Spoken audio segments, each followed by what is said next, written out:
Bom dia, terceiro ano! Tudo bem com vocês? Hoje é quinta-feira, dia 19 de novembro. E a gente vai lá para a língua portuguesa corrigir a nossa tarefinha, ok? Então, a gente estava falando sobre a crônica, né? E a gente tinha uma crônica ali para vocês fazerem a leitura. Ó, é uma crônica de Luiz Fernando Veríssimo. E aí eu vou fazer essa leitura agora aqui com vocês de novo, porque eu espero que vocês já tenham lido. E vamos lá, peça infantil. A professora começa a se arrepender de ter concordado, você é a única que tem temperamento para isso, em dirigir a peça quando uma das fadinhas anuncia que precisa fazer xixi. É como um sinal. Todas as fadinhas decidem que precisam urgentemente fazer xixi. Está bem, mas só as fadinhas, diz a professora, uma de cada vez. Mas as fadinhas vão em bando para o banheiro. Uma de cada vez, uma de cada vez. E você? Onde é que pensa que vai? Ao banheiro? Não vai não. Mas tia, em primeiro lugar, o banheiro já está cheio. Em segundo lugar, você não é fadinha, é caçador. Volte para o seu lugar. Um pirata chega atrasado e com a notícia de que sua mãe não conseguiu terminar a capa. Serve uma toalha? Não, você vai ser o único de capa branca. É melhor tirar o tapa-olho e ficar de anão. Vai ser um pouco engraçado, 8 anões, mas tudo bem. Por que você está chorando? Eu não quero ser anão, então fica de lavrador. Posso ficar com o tapa-olho? Pode, um lavrador de tapa-olho, tudo bem. Tia, onde é que eu fico? É uma margarida, você fica ali. A professora se dá conta de que as margaridas estão desorganizadas. Atenção, margaridas, todas ali. Você não, você é coelhinho. Mas meu nome é Margarida. Não interessa. Desculpe, a tia não quis gritar com você. Atenção, coelhinhos, todos comigo. Margaridas ali, coelhinhos aqui. Lavradores daquele lado, árvores atrás. Árvore, tira o dedo do nariz. Onde é que estão as fadinhas? Que xixi mais demorado. Eu vou chamar. Fique onde está, lavrador. Uma das margaridas vai chamá-las. Já vou. Gente, que confusão essa peça de teatro. Você não, Margarida, você é coelhinho. Uma das margaridas, você vai chamar as fadinhas. Piratas, fiquem quietos.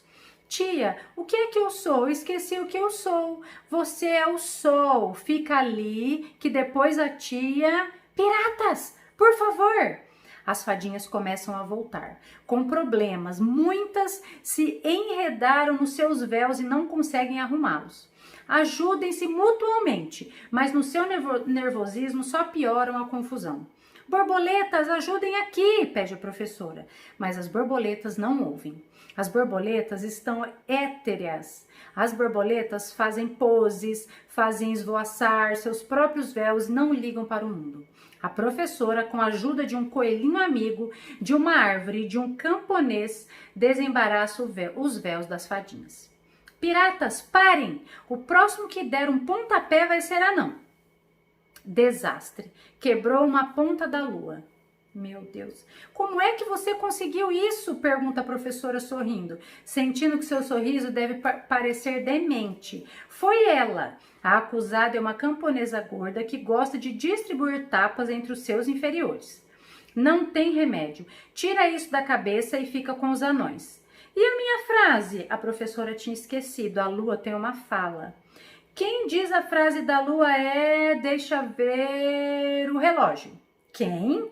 O relógio. Cadê o relógio? Ele não veio. O quê? Está com cachumba. Ai, meu Deus. Sol, você vai ter que falar... Você vai ter que falar pela lua. Sol, está me ouvindo? Eu? Você sim, senhor. Você é o sol. Você sabe a fala da lua? Me deu uma longa dor de barriga. Essa não é a frase da lua. Mas deu mesmo, tia. Tenho que ir embora. Está bem, está bem. Quem diz a frase da lua é você. Gente, que confusão essa peça. Mas eu sou o caçador. Eu sei que você é caçador. Mas diz a frase da lua e não quero discussão. Mas eu não sei a frase da lua. Piratas, parem! Piratas, parem, certo? Eu não estava falando com você. Piratas, de uma vez por todas. A camponesa gorda resolve tomar a justiça nas mãos e dá um croque num pirata. A classe unida avança contra a camponesa, que recua, derrubando uma árvore. As borboletas esvoaçam. Os coelhinhos estão em polvorosa. A professora grita: parem, parem, a cortina vai abrir. Todos a seus lugares, vai começar. Mas tia, e a frase da lua? Boa noite, sol. Boa noite? Eu não estou falando com você. Eu não sou mais o sol? É, mas eu estava dizendo a frase da lua. Boa noite, sol. Boa noite, sol. Boa noite, sol. Não vou esquecer. Boa noite, sol. Atenção todo mundo. Piratas e anões nos bastidores. Quem fizer um barulho antes de entrar em cena, eu esguelo. Coelhinhos nos seus lugares, árvores para trás, fadinhas aqui, borboletas esperem a deixa, margaridas no chão. Todos se preparam. Você não, Margarida, você é o coelhinho. Abre o pano. Gente do céu, que aventura esses bastidores de uma peça de teatro de crianças, né, infantil. Então a professora se arrependeu, né, de ter que organizar essa peça de teatro. Converse com os colegas e professor sobre a crônica lida e responda as questões. Sobre o que fala essa crônica?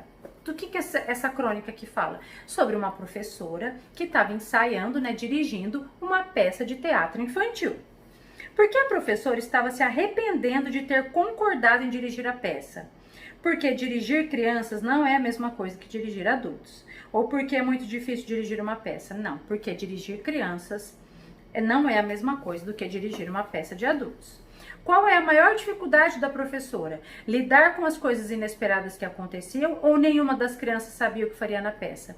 A maior dificuldade da professora era lidar com as coisas inesperadas que aconteciam a todo momento. Como uns queriam fazer xixi, outros não sabiam qual era o personagem, não sabiam qual era a fala, a lua não veio, meu Deus do céu. O papel da Margarida era o papel da Margarida, da menina que chamava Margarida. Lembra que tinha algumas crianças que a personagem era uma Margarida, mas tinha uma aluna lá que se chamava Margarida, mas o personagem dela era o quê? Era um coelhinho. Qual é o título da crônica e por que ela recebeu esse nome? O título da crônica é Peça Infantil e ela recebeu esse nome provavelmente por se tratar de uma peça encenada por crianças. O que as borboletas fazem quando a professora pede ajuda delas? Nada. Elas ficam lá, bem despreocupadas, esvoaçando as suas asas. Quem ajuda a professora com as fadinhas? Um coelhinho, uma árvore e um camponês. Gente, é de acordo com o texto, tem que ler. Releia um fragmento da crônica. Abre o pano. O que isso significa? Abre o pano. O que indica essa expressão? Indica que a peça irá começar, né? A cortina se abre, então isso quer dizer que a peça vai começar. Explique por que o texto que acabamos de ler é uma crônica. Por que é uma crônica? Porque é um texto que narra fatos do cotidiano, do dia a dia. Vocês acham que quando tem a apresentação do Dia das Mães lá no anfiteatro, é diferente? Não, é a mesma coisa. Cada professora que é responsável pela sua turma fica gritando: fulano vem aqui, cadê o fulano? Não chegou ainda, e tem que esperar, e qual que vai começar, e aí quer fazer xixi. Não é a mesma coisa? É a mesma coisa. Então é uma crônica, por quê? Porque ela relata fatos do cotidiano, do dia a dia, de pessoas comuns, e ela também apresenta um humor ali, né, gente? É bem engraçada essa. Esse texto tem a finalidade do quê? De instruir, divertir ou alertar? Divertir, tá? E agora a gente vai falar, gente, sobre numerais ordinais. Numerais ordinais em língua portuguesa, sim, numerais ordinais. E o que vocês acham que isso significa? O que é numerais ordinais? Vamos lá? Eu vou fazer junto com vocês, tá? Releia o trecho a seguir. Em primeiro lugar, o banheiro já está cheio. Em segundo lugar, você não é fadinha, é caçador. Você sabe o que são as palavras destacadas? Então, eu tenho duas palavras destacadas lá, primeiro e segundo. Então, quando a professora fala assim, só as fadinhas no banheiro, só pode ir as fadinhas. E aí vem o caçador e quer ir no banheiro, aí eu vou no banheiro. Daí ela fala o quê? Em primeiro lugar, o banheiro já tá cheio. Em segundo lugar, você não é fadinha, é caçador. Você sabe o que significa quando eu falo em primeiro lugar, em segundo lugar, nessa expressão? Os numerais ordinais indicam a ordem, a posição ou o lugar ocupado em uma série. são flexionadas em gênero e número. Primeiro, primeira, primeiros e primeiras. Então, a gente pode usar os numerais ordinais para vários sentidos. Então, o que a professora quis falar ali? Ela quis falar 2 motivos que ele não podia ir no banheiro. O primeiro motivo era que o banheiro estava cheio e o segundo motivo é que ele não era fadinha. Ela já tinha dito que era só as fadinhas que iam, ele é caçador. Então, ela quis organizar aquela frase. Então, ela tinha 2 motivos para dizer por que ele não podia. O primeiro e o segundo, tá? Complete as frases de acordo com a sua experiência. De acordo com a sua experiência, a nossa. Então, eu estou no... qual que é a nossa série? Que ano que a gente tá? No 3º ano. Então, escrevam lá, 3º ano. Sento na... Vocês não vão lembrar. Será que vocês se lembram? Vocês sentam na primeira, na segunda, na terceira, na quarta, na quinta, na sexta, na 7ª carteira. Acho que vocês se lembram, né? Tentem lembrar. Sento fulano, fulano, fulano na minha frente. Tentem lembrar, tá? Sou o e da chamada. Será que vocês vão lembrar? Da chamada é mais difícil, né? Saber se vocês são o primeiro, segundo, se vocês são o 10º, 30º. Agora estou na... Agora nós estamos na primeira aula do dia. Pode escrever primeira, tá bom? Primeira aula. 3. Indique a ordem que os personagens aparecem na história. Gente, essa é uma atividade que se vocês não fizerem a leitura, vocês não vão conseguir fazer. Então, a gente tem que ler. Eu tenho lá 1, 2, 3, 4, 5, 6, 7 personagens. Então, cada um apareceu numa ordem. Um apareceu primeiro, outro apareceu segundo. Então, são 7 posições ali, ó. Eu tenho lá, ó, primeiro, segundo, terceiro, quarto, quinto, sexto e 7º. E vocês vão ter que ligar. Quem que apareceu primeiro nessa história? Que eram as que queriam ir no banheiro, que queriam fazer xixi? As fadinhas. Então, vocês vão ligar lá, as fadinhas no primeiro. Quem que apareceu em segundo na história? O caçador. Até que a professora falou, você não é fadinha, você é caçador, você não pode ir no banheiro. Então, liga o segundo lá no caçador. Quem que apareceu depois? Os piratas. Em terceiro foram os piratas. E em quarto, a Margarida, né? A Margarida, que achava que ela tinha o personagem de Margarida, mas ela era coelhinho. O nome dela que era Margarida. Depois, em quinto, quem foi que apareceu? O coelhinho, que é os coelhos, que era o personagem da Margarida. Quem apareceu em sexto? O lavrador, porque até que ele falou, ah, então você vai ser... o que ela tinha falado que ele ia ser? Ele era pirata, mas a capa dele não tinha feito a capa, então ela falou que ele ia ser lavrador. E depois o último, que é o 7º, foi o sol, tá? Vocês entenderam essa questão dos numerais ordinais para organizar, colocar cada um na sua posição, quando a professora fala. Então, o primeiro de cada fila, vocês já sabem que é o primeiro, que é aquela que senta em primeiro ali na fila. O último de cada fila, o 10º, o 5º. Então, quando a gente fala em numerais ordinais, é para organizar, colocar cada um numa ordem, no seu lugar, tá? Leia as dicas e anote a colocação de cada aluno na Olimpíada de Língua Portuguesa. Use numerais ordinais. Então, eu tenho ali alguns alunos. E aqui eu tenho as dicas. Então, a primeira coisa, eu tenho que ler todas as dicas para eu saber. Então, vocês podem dar um pause. Dê um pause aí, enquanto a Pro toma um golinho de água.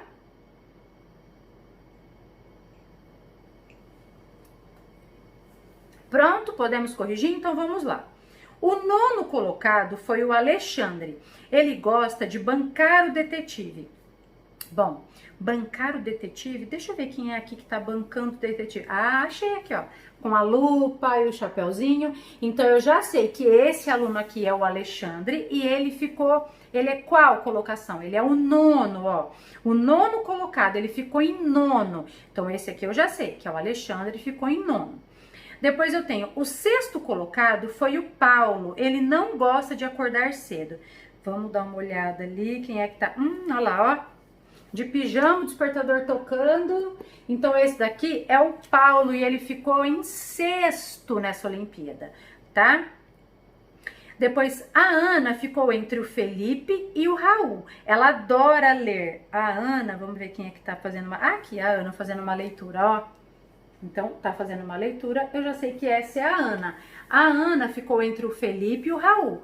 Mas eu sei, o Felipe e o Raul, o que eles são? Eu não sei, então eu tenho que ver o Felipe e o Raul primeiro. Só escreve lá que o nome dela é Ana. A Letícia gosta de escrever poesia. Ela foi a vencedora. Então, a Letícia, deixa eu ver quem é que tá escrevendo. Ah, aqui é a Letícia. Se ela foi a vencedora, ela ficou em que colocação? Em primeiro lugar, tá? Aí depois eu tenho Felipe, que troca tudo pelo futebol, classificou-se antes de Paulo. Antes de Paulo. Então, deixa eu ver o futebol. Ah, lá o primeiro, Felipe. Então, antes de Paulo, hein? Bom, ainda não sei o Paulo em qual colocação que ele ficou. Vamos lá ver. Raul ficou em terceiro lugar. Ele é maluco por sorvete. Ah, lá, o Raul é esse aqui. Ele ficou em terceiro, ó. Raul ficou em terceiro lugar. Depois eu tenho o Renato, que não sai de casa sem seu boné, foi o penúltimo colocado. Então, deixa eu ver o Raul com o boné. Aqui o Raul. O penúltimo. Bom, se tinha 9 alunos, o penúltimo colocado, não foi o último, o penúltimo ele ficou em oitavo. Se tinha 9, ele ficou em penúltimo, oitavo. A Claudinha ficou atrás da vencedora e comemorou com a sua boneca de pano. Bom, se ela ficou atrás da vencedora, ela ficou em segundo lugar. Quem aqui que tá brincando com uma boneca de pano? A Cláudia. Ela ficou em segundo lugar. O Lucas ficou em sétimo lugar. Ele ria sozinho com a premiação. Nossa, olha a quantidade de dente aqui do Lucas. Bem fácil de achar, né? Ele ficou em sétimo. Depois eu já sei que a Ana, o Paulo, cadê o Paulo? Eu já sei que o Paulo ficou em sexto, então eu sei que a Ana ficou em quarto, tá? Porque o Felipe ficou em quinto e o Paulo ficou em sexto. E a Ana ficou entre os dois, ela ficou em quarto. E aí agora a gente tem lá, ó, recorte os personagens da crônica lida e colhe-os nos andares onde moram. Então eu tenho aqui, ó, os personagens daquela crônica. Eu tenho aqui, ó, o pirata, a fadinha, a Margarida, o caçador, o lavrador, a borboleta. Eu tenho todos eles aqui. E vocês vão recortar e colar. A fadinha mora no terceiro andar. O anão mora no primeiro andar. A borboleta no sexto andar, o caçador no sétimo andar, o pirata no quinto andar, a Margarida no segundo andar e o lavrador no quarto andar. Então, agora é só vocês colarem aqui, tá? E eu quero foto de toda essa atividade, viu? E aí, agora, a gente vai falar sobre o diminutivo. E vocês sabem quando a gente fala o diminutivo da palavra? Quando eu falo a palavra, igual que tá aqui, fada. Lá no texto não tá fada. Como que tá lá os personagens das fadas? Tá no diminutivo, está fadinha. O coelho também está no diminutivo, o coelhinho. Porque como são crianças, né, é uma peça infantil, então ali os personagens estão no diminutivo, né, na fadinha, o coelhinho. Então vocês sabem que quando a gente fala em diminutivo, a gente, cachorrinho, quando eu falo, olha aquele cachorrinho, é um cachorro grande, enorme? Não, eu sei que é um cachorro pequeno. E quando eu falo, olha aquele gatinho. Se é um gato adulto, um gato grande, a gente fala, olha ali o gato. Mas se é um pequenininho, a gente já fala, o gatinho, né? Então, ó, releia o seguinte trecho. Os coelhinhos estão em polvorosa, tipo, eles não paravam quieto. A palavra em destaque indica que os coelhos eram grandes ou pequenos? Pequenos. Um diminutivo é uma palavra que transmite a ideia de algo ser menor do que seu tamanho original. Observe esses exemplos: fada, fadinha, coelho, coelhinho. Então aí vocês vão fazer de tarefa a página 55 e a página 56 de língua portuguesa. Ok, de tarefa. E aí agora a gente vai lá para ciências. Corrigir a nossa tarefinha. Ciências. Deixa eu ver aqui onde a gente... Cuidados com o solo. Então, a gente vai lá fazer a leitura. Já anotou a tarefa de língua portuguesa? Ok, então vamos lá. Como você estudou, o solo é o lugar onde moramos, brincamos, plantamos, construímos e de onde retiramos recursos variados. Além disso, outros seres vivos dependem do solo. Tudo isso a gente já sabe, né? Vocês acabaram de estudar. Por isso é importante conservar o solo e utilizar técnicas que evitem sua degradação. Por exemplo, na agricultura, alternar as espécies de plantas que são cultivadas em uma mesma área ajuda a preservar os nutrientes do solo. Isso porque cada espécie utiliza nutrientes diferentes. Dando um tempo para o solo restabelecer suas reservas, essa técnica é chamada de rotação de culturas. Então, alternar a espécie de planta que é cultivada ali. Então, eu tenho um terreno ali, eu tenho uma parte do solo e durante um tempo eu cultivo certo tipo de vegetal. E aí, para a gente alternar essa rotação de culturas, fiz a colheita, agora eu vou plantar outra coisa nesse local. Tá? Para manter o solo ali sempre com bastante reservas de nutrientes, tá? Para fazendo essa troca. Então isso é a rotação de culturas, tá? Em muitas regiões do Brasil, a rotação de cultura é realizada entre plantações de milho e soja, pois nas raízes da soja vivem bactérias que fertilizam o solo, tá? Então eles aproveitam da própria soja, das bactérias que ficam ali, que fertilizam o solo para depois elas já plantarem o milho em cima, tá? Outra técnica empregada para a conservação do solo é o sistema agroflorestal, que inclui a presença de árvores em áreas agrícolas. Nesse sistema, muito mais raízes seguram as partículas do solo e as folhas secas e os frutos que caem das árvores ajudam a enriquecer o solo e a manter a sua umidade. O solo também fica mais protegido do vento e da chuva pela presença da copa das árvores. Além disso, animais que comem insetos são atraídos pela oferta de alimento e abrigo nas árvores, diminuindo a necessidade de agrotóxicos. Então, a presença de árvores ali perto daquelas plantações, né, aumentam a quantidade de animais que comem insetos, então não precisa colocar tanto agrotóxico, né? No sistema agroflorestal, árvores frutíferas de várias espécies são intercaladas em uma mesma área com plantas como cenoura, beterraba, abóbora e milho. Olha lá, gente, que legal que fica na imagem, né? A rotação de culturas e o sistema agroflorestal ajudam a manter os nutrientes e a umidade ideal do solo para o desenvolvimento das plantas. Além disso, a cobertura vegetal evita que processos como a erosão do solo e o assoreamento de rios aconteçam. Então, tem lá, quando a cobertura vegetal é retirada, a chuva e o vento carregam o solo, formando buracos e deixando sem nutrientes. Olha lá, que triste esse solo aqui. Esse processo é chamado de erosão. Quando a enxurrada leva o solo para dentro dos rios e lagos, ocorre o assoreamento. Nesse processo, o solo acumulado fica no fundo do rio e vai deixando cada vez mais raso, dificultando o desenvolvimento dos seres vivos. O descarte inadequado de lixo diretamente no solo, como nos lixões, podem poluir o solo e a água. Isso ocorre porque a decomposição do lixo produz um líquido escuro chamado chorume, que se infiltra no solo e pode poluí-lo, gente. Essa questão da gente não cuidar do lixo, né, causa problemas, assim, em muitas questões, né? O ideal é que o lixo não pode ser reciclado, o lixo que não pode ser reciclado seja encaminhado para aterros sanitários, onde o solo é impermeabilizado e o churume e outros produtos gerados durante a decomposição são tratados antes de retornarem ao ambiente. A destinação adequada do lixo é a responsabilidade de todos, dos governantes, das empresas, dos comerciantes e dos cidadãos. Nós podemos ajudar a diminuir a quantidade de lixo produzida com atitudes como evitar comprar produtos desnecessários, que é o consumismo, que a gente já conversou sobre isso. Reaproveitar produtos e materiais que seriam descartados, como um caderno do ano anterior que ainda tem várias páginas em branco.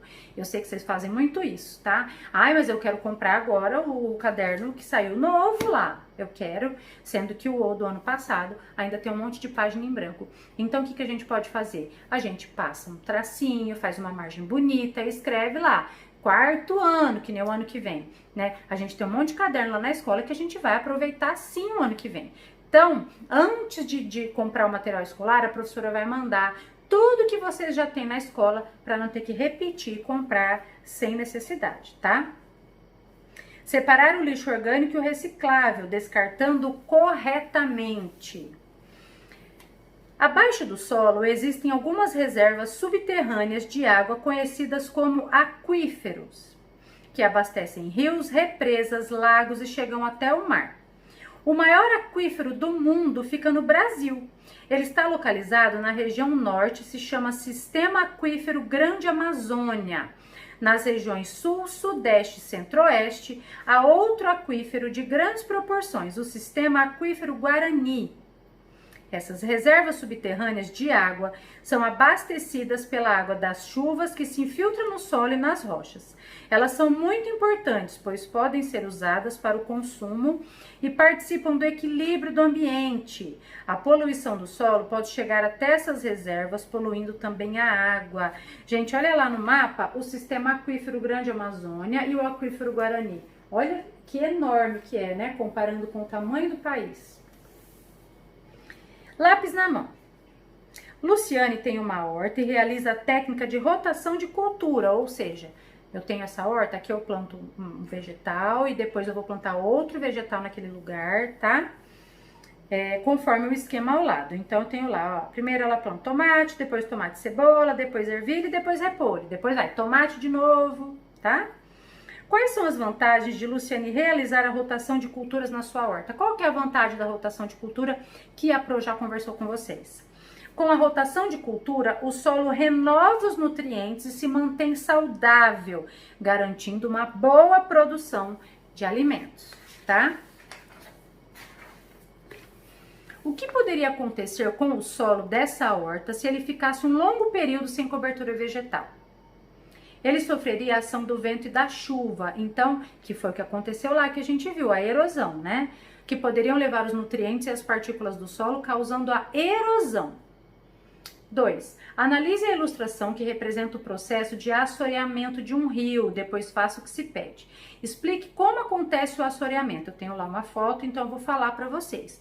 O assoreamento ocorre quando o solo é levado pela enxurrada para dentro dos rios e se acumula no fundo, deixando os rios mais rasos e dificultando o desenvolvimento dos seres vivos. Então, a enxurrada leva aquela quantidade de solo para dentro do rio, o rio, consequentemente, fica mais raso e aí complica a vida dos seres vivos ali, tá?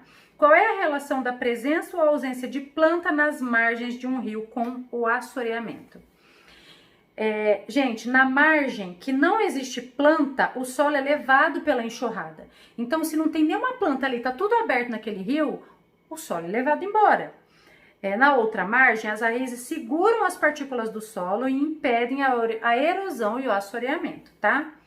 O pai de João comprou um sítio e está em dúvida entre derrubar as árvores que existem no local para plantar apenas uma espécie de vegetal ou plantar diversas plantas de um sistema agroflorestal.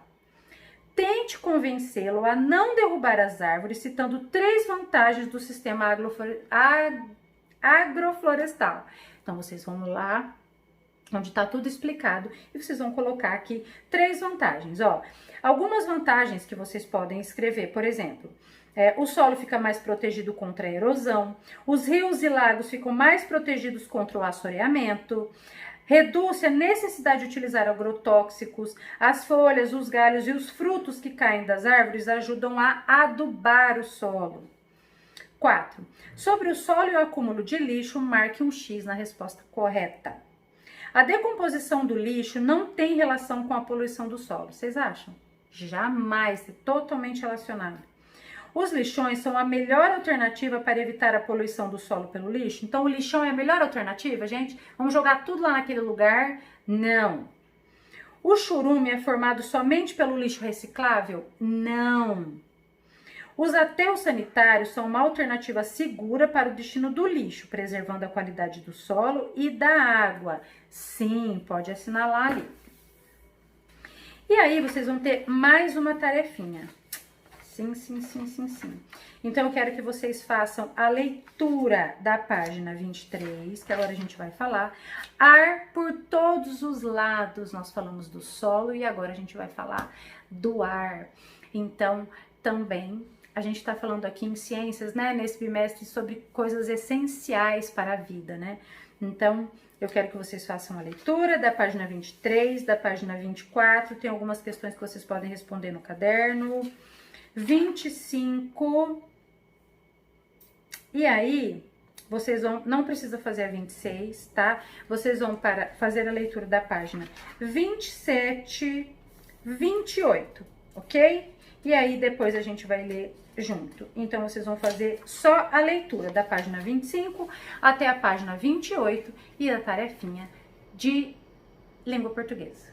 Estamos combinados? Então é isso, já falei demais. Fiquem com Deus, se cuidem, até amanhã. Beijo!